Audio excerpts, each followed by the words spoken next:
the CEO of Pfizer decided not to come and answer questions. This is not an inquiry committee. So he was not bound by law to come, and he was not facing any criminal punishments in case he's lying in front of this committee. But even in that case, he refused to come and answer some concrete and specific questions. Questions that I think all of us and all of you have. And the first question is, what exactly in these contracts? What are they hiding exactly? I mean, in the previous press conferences, I showed you some of the pages, from these contracts. This is how they were disclosed to us and to the public and to the press.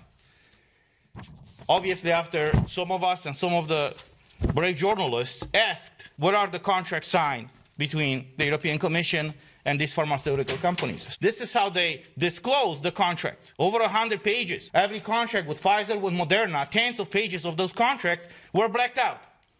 So yesterday when we asked, I was the one asking, and some of my colleagues asked, when are they going to fully release these contracts? The representative of Pfizer, who was sent to replace the CEO of Pfizer, said that they can't fully disclose these contracts because they have some commercial secrets over there, and they have to protect their interests.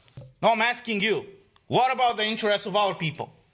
What about the interests of the Europeans whose money was spent, or wasted, I would say now, to buy these medical products that are not providing what they were marketed for? Because what we found out yesterday, when one of my colleagues asked if they tested, in this case Pfizer, if Pfizer tested, if their medical product is stopping the spread of the virus, we were shocked to find out yesterday that they haven't tested their vaccine to see if it's stopping the spread of the virus.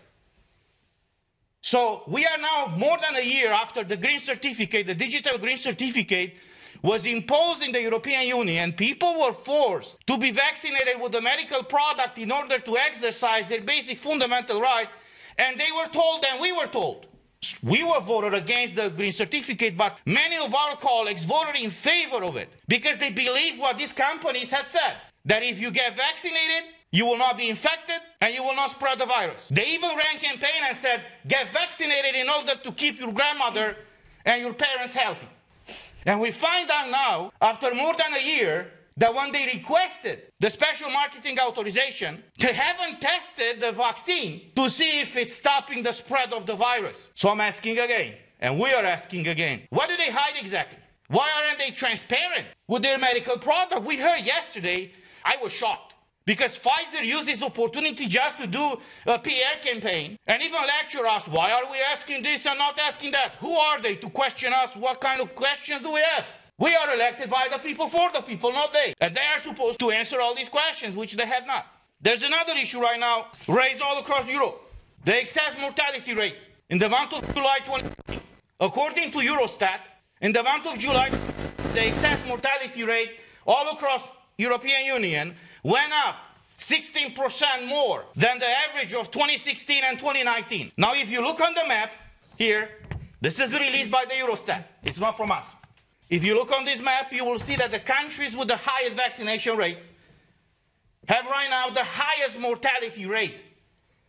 So obviously we ask, is there a connection between being vaccinated and having a higher mortality rate? Everybody's avoiding answering this, I would say, logical question.